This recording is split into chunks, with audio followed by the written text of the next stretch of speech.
these trillions of bacteria that lives in our gut. Basically, we have more external DNA in our body than we have our own DNA because of these trillions of bacteria that contributes their DNA towards our health. So what happens is that, because we have trillions of bacteria, some good, some not so good, right? And most of this bacteria lives in either the large intestine or somewhere near that. They are not supposed to be present in the small intestine. So when we see that there is an overgrowth or presence of this kind of bacteria in the small intestine, that's what basically we call as SIBO. The information provided in this podcast is educational and not intended to diagnose or treat medical conditions. Are you struggling with bloating, gas, constipation, and fatigue, but don't know what's causing these problems? The Gut Health Reset podcast with Dr. Anne-Marie Barter dives deep into the root causes behind these issues that start in the gut. This podcast will give you the knowledge you need to heal your gut and reset your health. Dr. Gupta, thank you so much for being with us today. I really appreciate having you here today. Well, it's really a pleasure coming over here and talking about this important topic. And I really appreciate the work that you're doing, spreading the positive information among all the people. Yeah, so I really like what you are lecturing on, which is primarily Hashimoto's. And you've written a book about steps to address and reverse Hashimoto's. But it being the Gut Health podcast, we're going to get into that in just a second. What is Hashimoto's for starters? Absolutely. So Hashimoto's disease is an autoimmune condition of a thyroid gland. In this condition, your body starts producing antibodies, which starts a very slow destruction of the thyroid gland. And ultimately, people actually get diagnosed with hypothyroidism. But in reality, most people don't know the real reason of their hypothyroidism is Hashimoto's disease. It's very common, isn't it? It is. It's the most common autoimmune condition worldwide. And why has it become so common? So there are various theories behind it. Obviously, we do not know the exact reason. And that goes back into that why do people develop Hashimoto's disease? So research is very clear. It says that Hashimoto's disease happens because of an interplay between a person's genetic pool and the environment around us. Now, our genetic pool has not changed so much in the last decade or so because it takes millions of years to change it. So the only thing which has changed is our environment around us, and that is the reason we are seeing such a high incidence of Hashimoto's disease. And this environment comprises about food we eat, the air we breathe, the toxins that we get exposed to, different kinds of infections that are going around, as well as our gut microbiome, all those things is the environment that our body plays around day in, day out. And that's the reason that we are seeing an increased incidence of Hashimoto's because this environment is totally changed from it was before. Mm-hmm. So we're getting these triggers into our genetic code specifically that are giving us problems with our thyroid gland and antibodies to attack our thyroid. Absolutely. And so, generally, being in practice, a lot of folks will come in, they're on levothyroxine or Synthroid that is specifically for the thyroid, right? I know you're smiling because you know what's coming next. And so they are on basically thyroid replacement medication. And it's interesting because some people initially feel better on that, and then that kind of wanes, and then they need more and more. And so what is the difference? Because, I think that a lot of people think thyroid disease is treated the same, but what is the difference between maybe conventional treatment for the thyroid gland and a functional medicine approach to treating the thyroid gland? So the difference is totally opposite management because, as you said, the only medicine available with conventional doctors is the levothyroxine, and that's the only thing they can prescribe. They do not have anything to treat the real reason, which is the Hashimoto's disease or this autoimmune component to it. So what basically happens is that people are being diagnosed with low thyroid and they're giving this levothyroxine as a band-aid to their thyroid, but they are left alone to tackle this inflammation and this autoimmunity on their own. Nothing is being done. And that's the reason slowly the thyroid gland is being destroyed to the point that people need more and more medications as they go along. And the interesting fact is that the research studies show that more than 60 to 70% of people who have Hashimoto's disease and they're still taking medicines, they still continue to suffer from symptoms of Hashimoto's. Because in reality, we are not treating Hashimoto's, we are just putting a patch on the thyroid gland by giving them thyroid hormone. And in functional medicine, we go to the root cause of the problem and figure out why that particular person developed Hashimoto's disease in first place. And then in a stepwise fashion, we address all of those root causes. And not only we improve the quality of the life, but we are also able to reduce those antibodies. And in some cases, we are able to reverse a disease also. And I think another important point is the blood work. So it seems like, when you go in traditionally to get your labs run, thyroid stimulating hormone, or TSH, is generally part of that panel.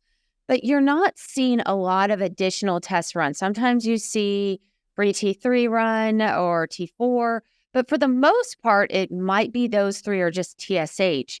So do you feel like, the blood testing for functional medicine, I personally think that it's definitely more comprehensive, checking the antibodies, for example, to make sure to rule in or to rule out if you have Hashimoto's itself, right? Absolutely, yes. And again, most people know that they have a thyroid disorder like hypothyroidism, but they have never been checked for Hashimoto's. So you're absolutely correct that it's such a simple test. Each and every lab offers the test, and your same blood work that is being drawn for checking your thyroid can also be checking these thyroid antibodies. And there's just simply two thyroid antibodies you need to check for. One is TPO, which is a thyroid peroxidase antibody, and the other one is a thyroglobulin antibodies. And if your blood test shows that your antibody levels are higher than the reference range of that lab, that itself is enough to diagnose you with Hashimoto's disease. You don't need a biopsy, you don't need an ultrasound, you don't need fancy tests. These simple tests can tell you whether you have Hashimoto's disease or not. Yeah. And I'm sure a lot of folks are wondering out there, like, why are we hitting the thyroid gland so hard on the Gut Health Reset podcast, right? And so I promise, guys, I'm getting to how it connects to the gut. But I want to know what maybe some of the symptoms someone would experience with Hashimoto's specifically, if you wouldn't mind going through those. Absolutely. And this is where, the gut gets connected with Hashimoto's, because one of the major symptoms that Hashimoto's people go through are gut-related symptoms. Either it is constipation or diarrhea or bloating or stomach cramping, even acid reflux symptoms. All of these things are very common symptoms that Hashimoto's people go through. Now, besides these, the other symptoms which are more common are fatigue or being tired, or having weight issues where they're not able to lose weight or they just keep on gaining weight. Then brain fog is also another major symptom that a lot of people go through. And then we have other minor symptoms of hair fall or hair thinning, skin issues, of rashes on the skin, infertility issues, cold intolerances. So all of those symptoms are associated with Hashimoto's. Okay, so some of the gut issues. So we have acid reflux, and we do know that H. pylori has been linked to thyroid gland disorders. Can you speak a little bit to that? Absolutely. So again, speaking back to Hashimoto's disease and what are the root causes of it, one of the major root causes is gut-related infections. And H. pylori is definitely one of those gut-related infections which can definitely lead to triggering of Hashimoto's disease. And again, a lot of people are not being checked for H. pylori. They have this acid reflux problem ongoing for a long time. They are giving PPIs or acid suppression medicines. But in reality, it can be the H. pylori which is triggering their Hashimoto's disease or causing the thyroid problem. And the thyroid in turn is causing their acid suppression in their stomach. And that is again feeding to that H. pylori overgrowth. So it's kind of the loop that people go through that initially starts with the H. pylori, then the thyroid gets affected, the thyroid lowers your stomach acid, and the lower stomach acid actually increases the H. pylori infection further in your gut. And people just are not able to break that loop. Absolutely. In the second one, maybe a SIBO infection. Could you go into a little bit about how SIBO, what it is and how it is linked to thyroid disorders? Absolutely. So SIBO is basically small intestinal bacterial overgrowth. Now, most people, are listening to this podcast, I'm sure they know about the gut microbiome. We've hit it hard here. We have hit it hard. Exactly. And I'm sure. And that is so important to hit it hard because, it basically kind of is one of those gems that we have figured out in the last decade. These trillions of bacteria that lives in our gut. Basically, we have more external DNA in our body than we have our own DNA because of these trillions of bacteria that contributes their DNA towards our health.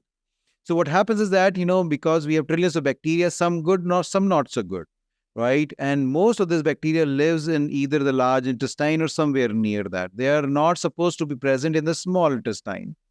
So when we see that there is an overgrowth or presence of this kind of bacteria in the small intestine, that's what basically we call as SIBO. Most people know them as bad bacteria or overgrowth of bad bacteria in their gut. Now, what the SIBO causes is multiple problems. The first thing what it leads to is that it actually leads to not able to absorb different vitamins and minerals from our small intestine. And we know the thyroid needs good minerals like iodine, like iron, like magnesium, B vitamins, and all of these absorption is happening in the small intestine. Because of SIBO, they are not able to absorb these nutrients, and that ultimately obviously affects the thyroid. The second thing is that this SIBO also leads to inflammation in the gut. And there is a strong connection between the gut and thyroid. When there is inflammation present in the gut, that leads to ultimate inflammation in the thyroid, and that again triggers Hashimoto's disease. The other thing SIBO causes is something called leaky gut, right? Like the leaky gut is a major concept which is linked to all the autoimmune conditions. And SIBO definitely, because of all that inflammatory products which are happening in the SIBO, like damages the gut junctions and leads to leaky gut, which flares up the Hashimoto's disease and triggers that. So various ways SIBO actually affects the Hashimoto's and the thyroid disorder. So many different areas. And I mean, what do you think comes first? Gut issues or thyroid issues? Or is it just like it could be, it could be either or? It could be either or, but definitely I feel that in majority of the cases, it is the gut which gets affected first. And that leads to these thyroid problems. And then because we know that the thyroid hormone is so vital for gut functioning, that again, it makes the gut even worse. And that's the reason most people with thyroid disorders have several years of gut-related symptoms. And suddenly they feel that the symptoms have gotten worse in the last few years since they got a diagnosis of thyroid disorder. What about you? You also have stated that Candida could also be a contributing factor as well between the thyroid and gut connection. Can you talk a little bit about that? Absolutely. So again, like we know majority of the time about SIBO, which is the overgrowth of bacteria, but there is also SIFO, which is the overgrowth of fungal growth, which happens in the gut. And Candida plays such a big role in the SIFO. Now, Candida is one of those parasites or one of those kind of yeast which can actually change our immune system and turn it against our own body. And this is what happens in Hashimoto's disease, is that basically our immune system gets turned against our own body, and that starts this autoimmune process. And Candida is master in doing that. Candida lives kind of under the radar in our gut, and then slow destruction starts happening because of this Candida. It hijacks our immune system, slowly and slowly lowers our gut immunity. And then that lowered gut immunity, we get other infections associated with Candida. And that again leads to this Hashimoto's disease. So that's a very, very major problem that Candida causes. And then plus Candida also causes various hormonal dysfunction. It kind of hijacks our cortisol systems, our adrenal system. That's the reason we get all those sugar cravings. Our mood changes which are happening in a lot of females with feeling fatigue or tiredness or brain fog is a major cause, of Candida because of that. So, I mean, I feel like we've hit a lot with the gut in a pretty quick fashion, but it's definitely all related. But you've written a book called Reversing Hashimoto's. And so what sets your book apart from some of the other books out there? Absolutely. So there are great books which have been written on Hashimoto's. What I figured out was that those books are written in a language or in terminology which are very heavily focused on just giving the science behind it. And a lot of people were not able to understand or what exactly was going on to kind of make it easy to understand. And plus, a lot of times, they do not give you a stepwise protocol to fix things. So I wanted to write a book where I would like to explain complex terminology and science into layman terminology so people can easily understand what is going on with them. And plus, it has to be backed with research. So we have at least more than 180 research articles, that are referenced in the book. So people know that what I'm talking about has science behind it, and plus try to make it for people. And the second thing is that, I made this 3-step protocol for people. So who wants to get better with Hashimoto's disease, they can start implement that protocol today itself so they can see changes in their life, improve the quality of their life they have. Do you have a little taste of a little bit of the protocols that you could kind of give us just a touch of an overview on to get people a little interested in it? Absolutely. The protocols is kind of very simple, again, trying to make things very simple. So very first step is again trying to help people understand the root cause approach, identifying the root cause, right? So there are 5 major big categories of root causes that play a role in Hashimoto's. One of them is food sensitivities. The second one is nutritional deficiencies. The third one is stress. The fourth one is toxins. And the fifth one is infections. Obviously, these are big categories in itself. But what I did in the book was that trying to kind of lay down some questions for the people so they can try to answer those questions on their own and identify which root causes categories they might have issues with. Now, the issue over here is that most people are looking for that one category, one root cause that played a role. But what people do not understand is that Hashimoto's disease happens because of 2+ root causes. So at least there are between 2 or 3 root causes playing a role. So do not stop at the first category where you feel is the right one for you, but look at all the categories. So that's the first step. The second step is start this healing process, changing your lifestyle, which is more friendly towards Hashimoto's. So in that aspects, we develop this diet, which is thyroid-friendly diet. Again, the concept is very simple. Remove foods which are damaging to your thyroid and include foods which is healing for your thyroid. So that's the concept of this diet that we share in the book, talk about in various places.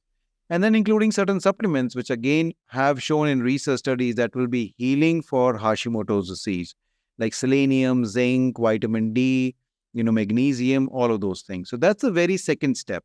The third step is removing the toxicities, because each and every one of us get bombarded with toxins. First toxicity we talk about is stress.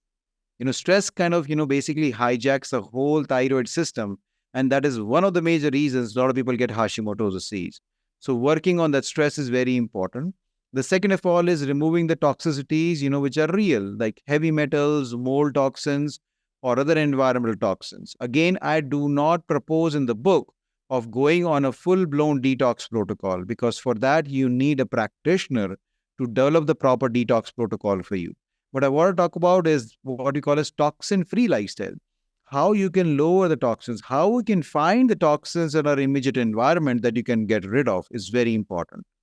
And then also lowering, the toxicities of infections, improving your immunity in the body so your immune system can do the same job it was supposed to do before.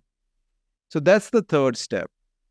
And this is kind of 3 simple steps. People, if they follow that, we have seen phenomenal results, and people can definitely improve their Hashimoto's disease as well as they can improve their symptoms for sure. Fantastic. Yeah, I mean, I have definitely seen the research, selenium, some of the research on the thyroid antibodies, dropping those. It's been incredible seeing that in my own practice. Same with vitamin D. You definitely see those thyroid antibodies drop dramatically. It's pretty neat to see that. So, is there anything that I didn't ask about that's important to mention? I think the main important message out here is there is hope for people to get better, right? Because they have been told time and again, if you get Hashimoto's disease, that's the end of the story. You cannot get better. There is no way you can do anything to lower the antibodies. And that is not true. As I suggested, there are so many research studies which show so many different things which can people do today to lower the antibodies, safeguard the thyroid gland. And plus, most importantly, that get their life back, because so many people are struggling with symptoms day in, day out because of Hashimoto's disease. And you can do things today that can change the whole trajectory.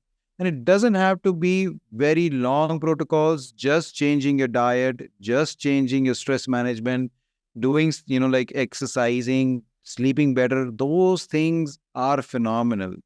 That is where the heavy lifting happens in your life. And if you do those things, that can certainly improve your Hashimoto's disease.